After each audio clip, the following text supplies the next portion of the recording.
AXA civil code अभी लागू न हो किसी भी तरीके से मुनासिब नहीं है कि नहीं इसको एक्सा सिविल कोड को नाफिज न किया जाए। और ये सारे हिंदुस्तानियों का हक है और सबको इसी तरीके से यकसा जवाब दिया जाए। हर धर्म वाले से इंतहाई दर्द जज्बाती तौर पर जुड़ा हुआ हो, चाहे वो आदिवासी हो, नागालैंडी हो या जहाँ कहीं के भी रहने वाले हों। सारे भारतीयों के लिए सारा कानून है और कानून सबको इजाज़त देता है तो वो सबके लिए होगा।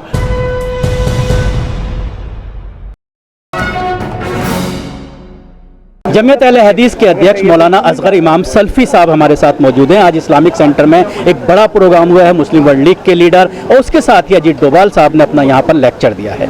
क्या कहना चाहेंगे मौलाना, जिस तरह से अजीत डोभाल साहब ने एक बड़े मुस्लिम लीडर के सामने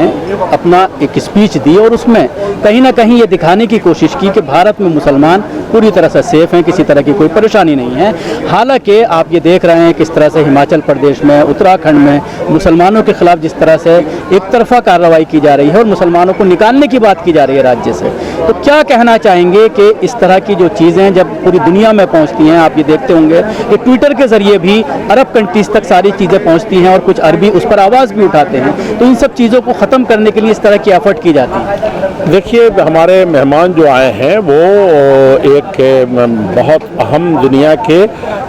धार्मिक मुल्क से हैं और इंतहाई दर्जे ज़िम्मेदार मुल्क है वो। और राब्ता आलम इस्लामी भी अब तक के इंसानियत से मुतल्लिक़ और अदियान के दरमियान और लोगों के दरमियान किस तरीके से भेदभाव ख़त्म हो उसको करता रहा है। मीसाक मक्का उन्होंने जारी किया। मदीना मुनव्वरा में मोहम्मद रसूलुल्लाह सल्लल्लाहु अलैहि वसल्लम हमारे नबी ने जिस तरीके से मीसाक मदीना जारी किया था, उससे पहले हज्जतुल वदा पर आपने हज में अपने जिस तरीके से जो चार्टर दिया इंसानियत को, जिसमें सारी इंसानियत भाई भाई हैं और किसी तरह का कोई भेदभाव नहीं है, ये पैगाम वो लेकर के आए हैं और वो उसके लिए रात दिन लगे हुए हैं। इसी तरीके से हमारा देश गंगा जमनी तहजीब है, हज़ारों सालों से यहाँ मुख्तलिफ वर्ग और धर्मों के लोग रहते हैं और ख़ास तौर पर हमारा संविधान जो है वो सबको बराबर का हुकूक देता है। ऐसे में अगर किसी खित्ते से या किसी शख्स या किसी तंजीम की तरफ से कोई ऐसी चीज़ आती है जो संविधान के खिलाफ हो, हमारी संस्कृति के खिलाफ हो और सबसे बड़ी चीज़ जो मानवता के खिलाफ हो, जो सारी धर्मों में लगभग मुश्तरक है और ख़ास तौर पर इस्लाम में तो उस पर बहुत जोर दिया गया कि सब भाई भाई, सारे इंसान भाई भाई हैं और सबसे नफ़ा बख्श इंसान है जो आम लोग जनता के लिए, दूसरों के लिए नफ़ा बख्श हो। तो ऐसी सूरत में इस तरह की बैठकें बहुत अच्छा नतीजा लेकर के आएंगी। हम सही माने में अगर इस पैगाम को समझ गए और हर भारतीय और संसार का हर इंसान इसको सही माने में कोट किया। हमें जहाँ तक आपने जिन बातों की तरफ इशारा किया कि लोग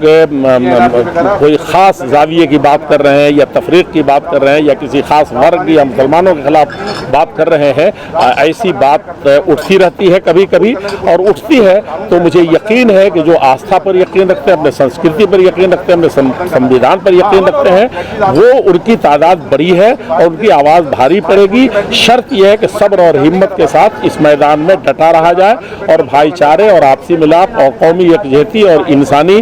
मसावात के इस सबक को जो आज सुनाया गया है उसको दोहराया जाए और उसकी बुनियाद पर हमेशा इकट्ठा होते रहें। ये सब चीज़ें ना आपको आज खत्म हो जाए। आपको यहाँ पर एक बड़ी मुस्लिम तंजीम के हेड के तौर पर बुलाया गया था। आपने कहा कि इस तरह की बैठकें होती रहनी चाहिए, लेकिन बैठक में ये होता है कि अपनी बात भी रखी जाए। एक तरफा बात हुई, उन्होंने अपना लेक्चर दिया और चले गए। यहाँ कोई ऐसी चीज़ नहीं थी कि कुछ लो और कुछ दो, ये हमारे संविधान में है और हमारे ये मज़हब में है। यहाँ मुश्तरक और जो सबसे ऊंची चीज़ होती है धर्म की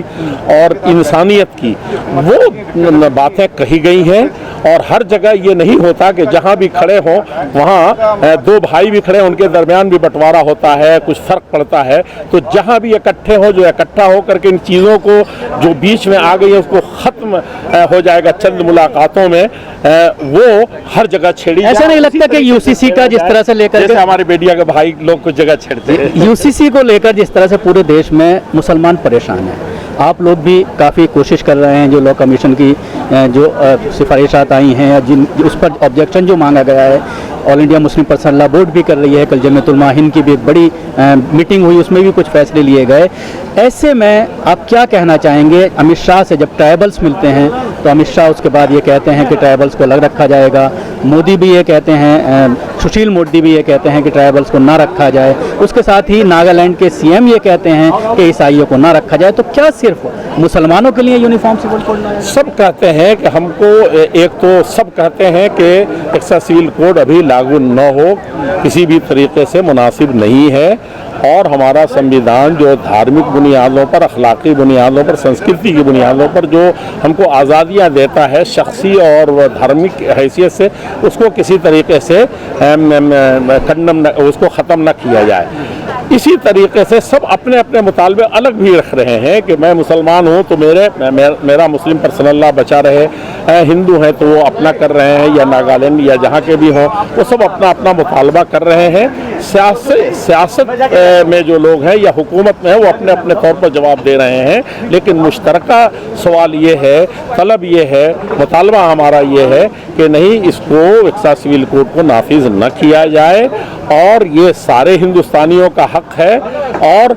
सबको इसी तरीके से यकसा जवाब दिया जाए, ताकि इसमें किसी ख़ास भेदभाव न हो, क्योंकि आस्थाओं का मसला हर शख्स से और हर धर्म वाले से इंतहाई दर्दे जज्बाती तौर पर जुड़ा हुआ हो, चाहे वो आदिवासी हो, नागालैंडी हो, या जहाँ कहीं के भी रहने वाले हों, उसी तरह का जवाब आते रहना चाहिए, और इसी तरह का मुतालबा। तो अलग रखने की बात हो रही है, तो उससे तो यही कॉन्सेप्ट जा रहा है कि सिर्फ ये मुसलमानों के लिए लाया जा रहा है, तो ऐसे में मुस्लिम तंजीमें क्या करेंगे? अब देखिए, उसको हमको ये नहीं पढ़ना है कि मुसलमान भी मुतालबा रखे हुए हैं, उनको भी मुस्बत जवाब मिलेगा, और मैं तो ये कह रहा हूँ कि इसमें कोई इस्तिस्नाई नहीं है, सारे भारतीयों के लिए सारा कानून है, और कानून सबको इजाज़त देता है, तो वो सबके लिए होगा, और उसमें हमको इसमें बहुत ज़्यादा नहीं होना चाहिए कि फ़लाँ को इस्तिस्ना किया, फ़लाँ को, ये असलन कानून और हमारी संस्कृति के ख़िलाफ़ है, इसलिए ऐसी चीज़ नहीं होगी। मेरा जहाँ तक मानना है, जहाँ तक हमारा मुतालबा है, और देश की जो नेचर और फितरत है, और संविधान का जो मुतालबा है, इंशाअल्लाह वैसे ही होगा, और हमको थोड़ी और ज़्यादा मेहनत करने की ज़रूरत है कि भाईचारा और एक दूसरे से कोऑपरेट और सेकुलरिज्म हमारा किस तरीके से बचा रहे, उसमें काफ़ी जिद्दोजहद हमें करनी पड़ेगी। अगर लोग तफरीक के लिए, लड़ाने के लिए, भेदभाव के लिए इतनी मेहनत कर सकते हैं जिसकी तरफ आपने इशारा किया, तो यकीनन जो अक्सरियत में है, जो नहीं चाहते किसी तरह का भेदभाव, उनकी मेहनतें ज़रूर कारआमद होंगी और मौसर साबित होंगी इंशाअल्लाह। मुझे उम्मीद है कि अगर मेरी इन बातों को नश्र कर रहे हैं तो पूरी की पूरी करेंगे, और ताकि जो मैसेज आप फैलाना चाहते हैं मीडिया के ज़रिए से, और मीडिया का बड़ा कमाल है कि इन भेदभाव को या इन दूरियों को